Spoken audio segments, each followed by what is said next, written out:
नमस्कार। आज हम भारतीय इतिहास के दो बहुत ही कह सकते हैं प्रभावशाली और जटिल शख्सियतों पर बात करने वाले हैं। महात्मा गांधी और डॉक्टर बी.आर. अम्बेडकर। हाँ, उनके विचार, उनके बीच के संवाद, ये सब कुछ काफी विवादास्पद भी रहा है और समझने लायक भी। बिल्कुल, एक ऐसा रिश्ता था जिसमें देखिए सम्मान भी था मगर टकराव भी बहुत गहरा था।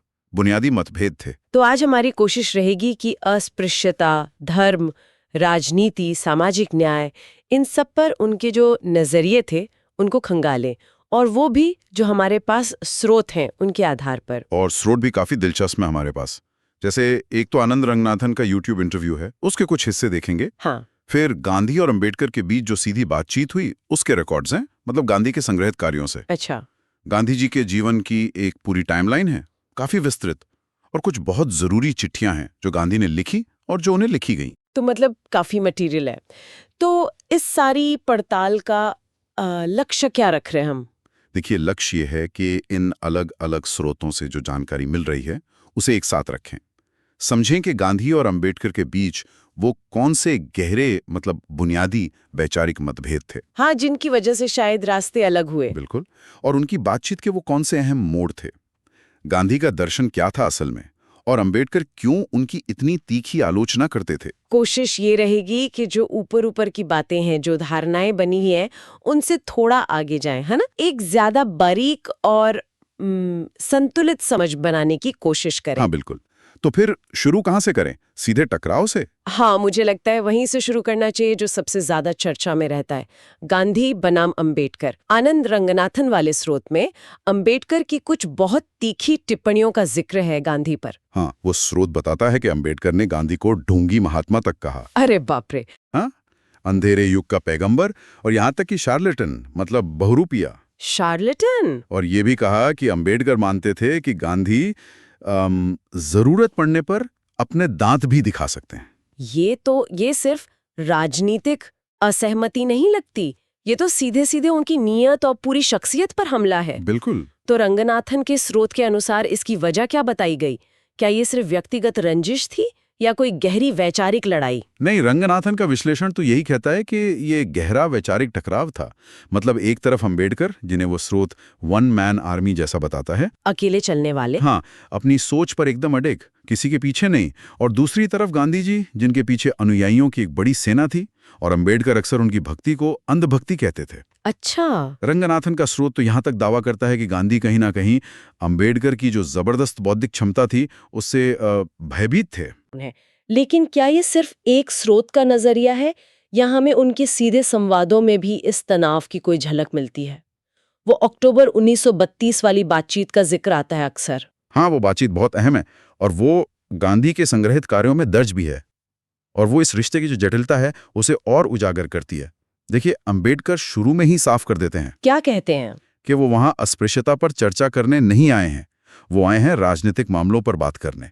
अब ये बात अपने आप में बहुत कुछ कहती है। बिल्कुल, प्राथमिकता एकदम साफ थी। तो क्या राजनीतिक मुद्दे उठाए अम्बेडकर ने उस मीटिंग में? हाँ, उन्होंने गांधी से बहुत जोर देकर कहा कि आप ये सविनय अवज्ञा आंदोलन रोकिए, स्थगित कीजिए और लंदन चलिए, दूसरे गोलमेज सम्मेलन में हिस्सा लीजिए। उनकी दलील क्या थी इसके पीछे? दलील ये थी कि अगर गांधी और कांग्रेस नहीं आए तो मोहम्मद इकबाल जैसे लोग, जिन्हें अम्बेडकर उस बातचीत में देश के दुश्मन कह रहे थे, अच्छा, वहां भी हो जाएंगे, और भारत का जो भविष्य का संविधान बन रहा है उस पर गलत असर डालेंगे। अंबेडकर का मानना था कि भाई किसी भी तरह के संविधान पर काम करना, चाहे वो अधूरा ही क्यों ना हो, बहिष्कार करने से तो बेहतर है। ये तो बहुत ही रणनीतिक सलाह थी। अच्छा, और अस्पृश्यता के मुद्दे पर, जिसे वो उस मीटिंग में डिस्कस नहीं करना चाहते थे, लेकिन बात तो हुई होगी, क्या रोक सामने आया? हाँ, जब बात उस तरफ गई तो अंबेडकर ने बहुत बेबाकी से, मतलब बिना लाग लपेट के कहा कि उन्हें ये मंदिर प्रवेश या साथ बैठकर खाना खाने जैसी चीजों में कोई खास दिलचस्पी नहीं है। क्यों? ये तो बड़े सिंबॉलिक कदम माने जाते थे। उनका तर्क था कि ऐसी कोशिशों का नतीजा क्या होता है। अक्सर उनके लोगों को पिटाई झेलनी पड़ती है, और समाज में कड़वाहट कम होने के बजाय और बढ़ जाती है। तो उनका जोर किस पर था? उनका असली जोर था सामाजिक और आर्थिक बहिष्कार खत्म करने पर। जमीनी मुद्दे, जैसे उनके लोगों को जमीन क्यों नहीं मिलती, सम्मानजनक काम क्यों नहीं करने दिया जाता, सार्वजनिक कुओं स्कूलों का इस्तेमाल क्यों नहीं करने देते, ये असल प्रॉब्लम थी। इस पर गांधी जी की क्या प्रतिक्रिया थी? क्या वो इस जमीनी हकीकत से सहमत थे? हाँ, देखिए, गांधी जी ने अंबेडकर की बातों से पूरी तरह सहमति जताई। उन्होंने कहा कि वो मानते हैं अस्पृश्यता एक पाप है और इसे मिटाने के लिए वो अपनी जान तक देने को तैयार हैं। और अंबेडकर जिन अन्यायों की बात कर रहे हैं वो सब खत्म होनी ही चाहिए। यहाँ तक तो सहमति दिख रही है। बिल्कुल। तो फिर असली मतभेद कहाँ से शुरू हुआ? अगर दोनों मानते थे कि अस्पृश्यता गलत है, तो फिर टकराव क्यों? टकराव हुआ तरीकों पर और प्राथमिकताओं पर। जब गांधी जी ने अंबेडकर को अपनी बनाई हुई अस्पृश्यता निवारण समिति में शामिल होने को कहा, हाँ, न्योता दिया, हाँ, तो अंबेडकर ने साफ इनकार कर दिया। क्यों? उन्हें लगा कि उस समिति में रहकर वो अकेले कुछ खास कर नहीं पाएंगे और उन्हें वही करना पड़ेगा जो गांधी जी चाहेंगे, जैसे मंदिर बनवाना या कुएं खुदवाना, जिसे अंबेडकर शायद ऊपरी लीपापोती मानते थे। बिल्कुल। उनके लिए ये पैसे की बर्बादी थी। वो समस्या की जड़ पर चोट करना चाहते थे, ना कि सिर्फ पत्तों पर पानी डालना। और अंबेडकर के लिए समस्या की जड़ क्या थी? उनका समाधान क्या था? अंबेडकर का साफ मानना था, दलितों की समस्याओं का एकमात्र स्थायी समाधान है राजनीतिक शक्ति, पॉलिटिकल पावर। अच्छा। जब तक उनके हाथ में राजनीतिक ताकत नहीं होगी, तब तक सामाजिक स्थिति में कोई वास्तविक सुधार नहीं आ सकता। ये उनका पक्का यकीन था। और उन्होंने काफी कठोर शब्दों का भी इस्तेमाल किया था शायद। बहुत। उन्होंने कहा कि अगर हिंदू धर्म जन्म के आधार पर ये ऊंच नीच की भावना नहीं मिटा सकता, तो वो हिंदू धर्म छोड़ने पर भी विचार करेंगे। और उनका एक वाक्य तो बहुत ही शक्तिशाली है। क्या? मुझे आपकी दानशीलता से कुचला नहीं जाना है। I am not to be crushed by your charity. वाह, ये तो सीधे सीधे गांधी जी का जो हृदय परिवर्तन वाला सिद्धांत था, उसको चुनौती थी। बिल्कुल सीधी चुनौती। गांधी जी का क्या जवाब था इस पर? गांधी जी का जोर इसी बात पर था कि भाई अंबेडकर हिंदू हैं और मंदिर प्रवेश सिर्फ कोई सामाजिक मुद्दा नहीं है, ये एक आध्यात्मिक मामला है। आध्यात्मिक कैसे? उनका मानना था कि अगर ये आध्यात्मिक गांठ खुल गई, मतलब मंदिरों में सबको प्रवेश मिल गया, तो बाकी सामाजिक और आर्थिक समस्याएं अपने आप सुलझ जाएंगी। और अंबेडकर ने इस पर क्या कहा? अंबेडकर ने पलटकर तर्क दिया कि भाई जब रेलवे में बसों में छूना ठीक है, वहां कोई आध्यात्मिक मामला नहीं बनता, तो मंदिरों में ही क्यों? तो ये दिखाता है कि गांधी समस्या को देख रहे थे नैतिक और आध्यात्मिक धरातल से, और अंबेडकर उसे देख रहे थे सामाजिक संरचना और राजनीतिक शक्ति के नजरिए से। दो बिल्कुल अलग फ्रेमवर्क। और क्या ये खाई कभी भर पाई? मतलब बाद के सालों में उनके रिश्ते में कुछ नरमी आई? लगता तो नहीं है कि जो बुनियादी मतभेद थे वो कभी दूर हुए। 1944 का एक पत्र है गांधी जी का। हाँ। उसमें वो अंबेडकर की महान क्षमता और देशभक्ति को स्वीकार करते हैं। हाँ। ये भी कहते हैं कि वो अंबेडकर को अपना सहकर्मी बनाना चाहते हैं। लेकिन उसी पत्र में वो ये भी मान लेते हैं कि जो महत्वपूर्ण मुद्दे हैं उन पर उनके विचार इतने अलग हैं कि वो कोई साझा जमीन, कोई कॉमन ग्राउंड खोजने में असफल रहे हैं। तो एक तरह से हार मान ली उन्होंने संवाद में। हाँ, कह सकते हैं। एक तरह से ये स्वीकारोक्ति थी कि मतभेद बहुत गहरे हैं। ये तो हुई सीधी बातचीत और अस्पृश्यता पर उनके मतभेद की बात। लेकिन अंबेडकर की आलोचना यहीं खत्म नहीं होती थी। नहीं, बिल्कुल नहीं। वो खिलाफत आंदोलन और मोपला दंगों को लेकर भी गांधी पर गंभीर सवाल उठाते थे। रंगनाथन वाले स्रोत में इसका जिक्र है। हाँ, आनंद रंगनाथन का विश्लेषण यही कहता है कि अंबेडकर मानते थे कि पहले विश्व युद्ध के बाद तुर्की के ऑटोमन खलीफा के समर्थन में गांधी जी का वो खिलाफत आंदोलन चलाना वो एक बहुत बड़ी भूल थी। भूल क्यों मानते थे अंबेडकर? अंबेडकर इसे गांधी द्वारा धार्मिक तुष्टीकरण का पहला कदम मानते थे, मतलब कट्टरता के आगे घुटने टेकना। और उनका मानना था कि इसने भविष्य के लिए गलत मिसाल कायम कर दी।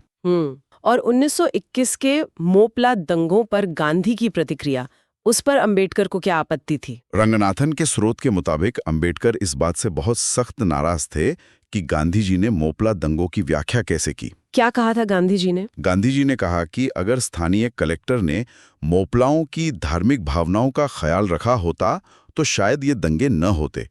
मालाबार में हुए थे ये दंगे और इनमें बड़े पैमाने पर हिंदुओं के खिलाफ हिंसा हुई थी। तो अंबेडकर ने इसे कैसे देखा? अंबेडकर ने इसे देखा कि ये तो पीड़ितों को ही दोषी ठहराने जैसा है। रंगनाथन के स्रोत में इसकी तुलना बाद में कश्मीरी पंडितों के पलायन से की गई है। अच्छा, कैसे? कि जैसे वहां कुछ लोगों ने कहा कि कश्मीरी पंडित सफल थे इसलिए उनके साथ हिंसा हुई, वैसे ही यहाँ भी कारण कहीं और ढूंढा जा रहा था। क्या अंबेडकर का अपना कोई विश्लेषण था कि मोपला दंगे क्यों हुए थे उनकी प्रकृति क्या थी? हाँ, रंगनाथन के स्रोत के अनुसार अंबेडकर का साफ मानना था कि मॉपला दंगे असल में जिहाद थे। जिहाद? हाँ, ना कि सिर्फ जमींदारों के खिलाफ किसानों का विद्रोह, जैसा कि कुछ लोग कह रहे थे। और इसमें एक दिलचस्प बात और है। क्या?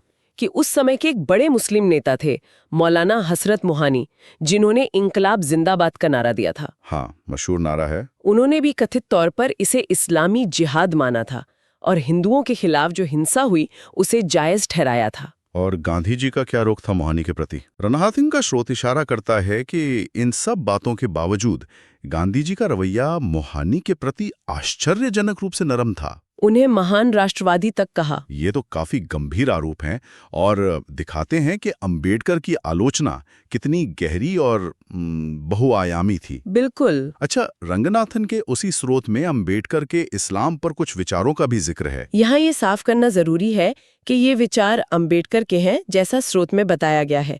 हम सिर्फ उन्हें रिपोर्ट कर रहे हैं। हाँ, ये स्पष्ट करना बहुत जरूरी है। स्रोत में अंबेडकर का एक उद्धरण दिया गया है। क्या है वो? जिसमें वो कहते हैं, इस्लाम एक बंद निगम क्लोज्ड कॉरपोरेशन की तरह है। इस्लाम का भाईचारा इंसानों का सार्वभौमिक भाईचारा नहीं है। ये सिर्फ मुसलमानों के लिए भाईचारा है। और जो बाहर हैं, उनके लिए, अंबेडकर के शब्दों में, जैसा स्रोत बताता है, इस निगम के बाहर जो हैं, उनके लिए इसमें कुछ भी नहीं है सिवाय अवमानना और शत्रुता के। ये अंबेडकर के विचार हैं, जैसा उस स्रोत में बताया गया। जी ठीक है, अब जरा गांधी जी की तरफ लौटते हैं। उनके जो पत्र हैं, उनकी जीवन कालक्रम है, उनसे उनके दर्शन और उनकी जीने के तरीके के बारे में क्या पता चलता है? लियो टॉल्स्टॉय के साथ उनका पत्राचार बहुत अहम माना जाता है। हाँ, बहुत अहम। गांधी जी टोल्स्टॉय को अपना गुरु मानते थे एक तरह से, और उनके पत्रों से साफ पता चलता है कि गांधी जी के लिए अहिंसा, जिसे वो नॉन रेजिस्टेंस कहते थे, हाँ? वो सिर्फ निष्क्रियता नहीं थी, वो प्रेम का अनुशासन था, डिसिप्लिन ऑफ लव। प्रेम का अनुशासन। हाँ, वो मानते थे कि प्रेम ही मानव जीवन का सबसे ऊंचा और एकमात्र नियम है। और टॉल्स्टॉय क्या सोचते थे गांधी जी के बारे में? टॉल्स्टॉय भी गांधी जी से बहुत प्रभावित थे। उन्होंने दक्षिण अफ्रीका में गांधी जी का जो निष्क्रिय प्रतिरोध, पैसिव रेजिस्टेंस का संघर्ष चल रहा था, उसे दुनिया के लिए सबसे जरूरी, सबसे मौलिक काम बताया था। अच्छा। हाँ, और गांधी जी ने भी बदले में टॉल्स्टॉय से अपनी किताब इंडियन होम रूल की विस्तृत आलोचना करने का अनुरोध किया था। तो एक बौद्धिक सम्मान था दोनों में। और सत्य और अहिंसा, जो उनके दर्शन का बिल्कुल केंद्र थे, उनके बारे में पत्रों में क्या खास मिलता है? देखिए, गांधी जी के लिए सत्य ही ईश्वर था। वो अक्सर उपनिषद का वाक्य दोहराते थे, ब्रह्म सत्यम जगन मिथ्या। हाँ। उनका मानना था कि सत्य की लगातार खोज से ही अहिंसा, प्रेम, विनम्रता, ये सारे गुण अपने आप निकलते हैं, सहज रूप से।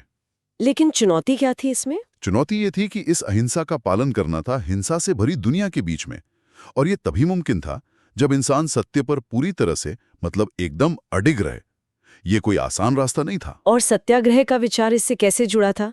क्या ये सिर्फ निष्क्रिय प्रतिरोध का ही दूसरा नाम था, जैसा टॉल्स्टॉय ने कहा था? नहीं, गांधी जी के पत्र से साफ करते हैं, सत्याग्रह निष्क्रिय प्रतिरोध से ज्यादा सक्रिय था और ज्यादा आध्यात्मिक था। अच्छा, कैसे? इसकी प्रेरणा वो गीता से लेते थे। फल की इच्छा किए बिना कर्म करना, निष्काम कर्म। हाँ, निष्काम कर्म।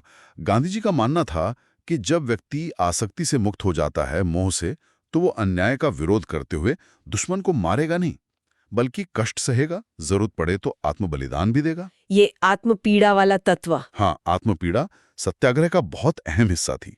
गांधी जी इसे एक ऐसी अमोघ शक्ति मानते थे जिसे कोई भी, मतलब कमजोर से कमजोर व्यक्ति भी अपना सकता है। अच्छा, अब बात करते हैं खादी और ग्रामोद्योग की। गांधी जी का इस पर इतना जोर क्यों था? क्या ये सिर्फ एक आर्थिक मामला था? ये आर्थिक तो था ही, यकीनन, लेकिन उससे कहीं ज्यादा था। गांधी जी का मानना था कि भारत जैसे गरीब देश के आर्थिक उद्धार के लिए चरखा और खादी बहुत जरूरी हैं। कैसे? सोचिए, अगर करोड़ों किसान, गांव के लोग कताई बुनाई से जुड़ जाएं, तो न सिर्फ उनकी आमदनी बढ़ेगी, बल्कि देश का पैसा भी बाहर जाने से रोकेगा, जो मैनचेस्टर जाता था। हाँ, आर्थिक निकासी रोकेगी, बिल्कुल। लेकिन इससे भी बढ़कर ये उनके स्वराज की कल्पना से जुड़ा था। वो बड़ी बड़ी मशीनरी को पश्चिमी सभ्यता का और स्थायी गुलामी का प्रतीक मानते थे। अच्छा। हाँ, 1945 में नेहरू जी को उन्होंने एक मशहूर पत्र लिखा था। उसमें साफ कहा था कि सच्चा स्वराज महलों में नहीं बसता, वो भारत के लाखों गांवों में बसता है। मतलब आत्मनिर्भरता और विकेंद्रीकरण। बिल्कुल, यही उनका दर्शन था। और अस्पृश्यता के बारे में उनके निजी विचार, जैसा पत्रों से पता चलता है, वो अंबेडकर के साथ उनकी जो सार्वजनिक बहस थी उससे कितने अलग थे या समान थे? पत्रों में भी गांधी जी अस्पृश्यता को एक महान पाप ही कहते हैं, हिंदू धर्म पर लगा सबसे काला धब्बा।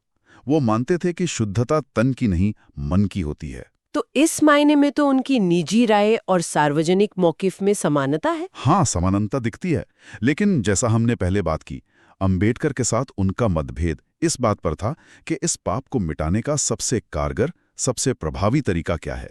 हृदय परिवर्तन बनाम राजनीतिक शक्ति। बिल्कुल, नैतिक अपील और हृदय परिवर्तन, या फिर राजनीतिक शक्ति और सामाजिक अधिकारों की सीधी लड़ाई, यहीं पर वो दोनों अलग हो जाते थे। गांधी जी की जीवन कालक्रम सूची भी कई दिलचस्प पहलू बताती है। उनके जीवन की रोजमर्रा की झलकियां भी मिलती हैं उसमें। हाँ, वो सूची दिखाती है कि उनकी जिंदगी कितनी ज्यादा गतिशील और व्यस्त थी। मतलब लगातार यात्राएं, कोलंबो, रंगून, पेशावर जैसे दूर-दराज शहरों तक। अनगिनत बैठकें, भाषण, आश्रम में नए-नए प्रयोग, जैसे वो संयुक्त रसोई की स्थापना, जहां सब धर्मों और जातियों के लोग साथ खाते थे। और गिरफ्तारियां भी। बार-बार गिरफ्तारियां। 1942 में आगा खां पैलेस जेल में उनकी 8वीं बड़ी गिरफ्तारी थी भारत में। फिर उपवास और लगातार चिट्ठी पत्री, वायसराय से लेके जिन्ना तक, सबसे। उस सूची में कुछ व्यक्तिगत या कहिए अनोखी बातें भी हैं। हाँ, बिल्कुल हैं। और वो गांधी जी की एक ज्यादा मानवीय तस्वीर पेश करती हैं, जैसे 1917 के आसपास उनका कैसरे हिंद पदक लौटा देना। अच्छा। या 1919 के आसपास फाउंटेन पेन का इस्तेमाल शुरू करना, लेकिन फिर 1935 के आसपास वापस नरकट की कलम पर आ जाना, रीड पेन। ये क्यों? शायद सादगी की ओर वापसी का प्रतीक रहा हो। एक और रोचक किस्सा है 26 फरवरी 1942 का। हाँ। जब वो आगा खान पैलेस जेल में बंद थे तो सरोजिनी नायडू का जन्मदिन था। उस मौके पर उन्होंने बकरी के दूध से बनी आइसक्रीम खाई थी। अरे वाह। हाँ, और जुलाई 1944 में उन्होंने विंस्टन चर्चिल को एक चिट्ठी लिखी। उसमें उन्होंने चर्चिल द्वारा उन्हें अधनंग फकीर, नेकेड फकीर कहे जाने का जिक्र भी किया था। ये छोटी छोटी बातें उन्हें महज एक ऐतिहासिक हस्ती से निकालकर एक जीते जागते इंसान के रूप में दिखाती हैं। बिल्कुल, उनके विरोधाभास, उनकी इंसानियत, सब झलकता है। तो इन सभी स्रोतों को देखने के बाद अगर हम इस पूरी चर्चा को समेटें तो मुख्य निष्कर्ष क्या निकलते हैं? गांधी और अंबेडकर के इस जटिल रिश्ते से हम क्या समझ सकते हैं? देखिए, सबसे बड़ी बात तो यही निकल कर आती है कि गांधी और अंबेडकर के बीच सामाजिक न्याय की प्रकृति क्या है, जाति व्यवस्था की जड़ें कहाँ हैं, धर्म की भूमिका क्या होनी चाहिए और राजनीतिक शक्ति कैसे हासिल की जाए, इन सब पर बहुत गहरे, बुनियादी और शायद कभी ना पट सकने वाले मतभेद थे। हाँ, ये तो साफ दिखा। अंबेडकर सिर्फ गांधी की नीतियों के आलोचक नहीं थे, कई बार उन्होंने गांधी के व्यक्तित्व और उनकी नीयत पर भी बहुत तीखे सवाल उठाए। और गांधी जी? वहीं दूसरी तरफ गांधी जी अपने सत्य, अहिंसा और सर्वोदय, मतलब सबका उदय, इन सिद्धांतों पर काफी हद तक टिके रहे। हालांकि उन्होंने अंबेडकर जैसे अपने सबसे मुखर आलोचक के साथ भी संवाद बनाए रखने की कोशिश की, साझा जमीन तलाशने की कोशिश की, जैसा उनके 1944 के पत्र से भी पता चलता है। भले ही वो कोशिश असफल रही। हाँ, और ये भी साफ है कि गांधी का जीवन और दर्शन, जैसा उनके पत्रों, लेखों और जीवन की घटनाओं से पता चलता है, वो अक्सर जो लोकप्रिय किस्से कहानियां हैं उनसे कहीं ज्यादा जटिल था, बहुस्तरीय था, विरोधाभासों से भरा हुआ था। उनका भी सामना कर रहे थे।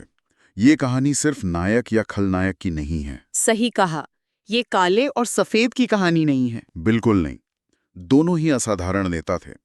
अपने अपने नजरिए से वो करोड़ों लोगों का, पूरे देश का भला ही चाहते थे, लेकिन उनके रास्ते, उनकी प्राथमिकताएं, दुनिया को देखने का उनका ढंग, वो मौलिक रूप से अलग था। और शायद यही उनके टकराव की जड़ थी। हाँ,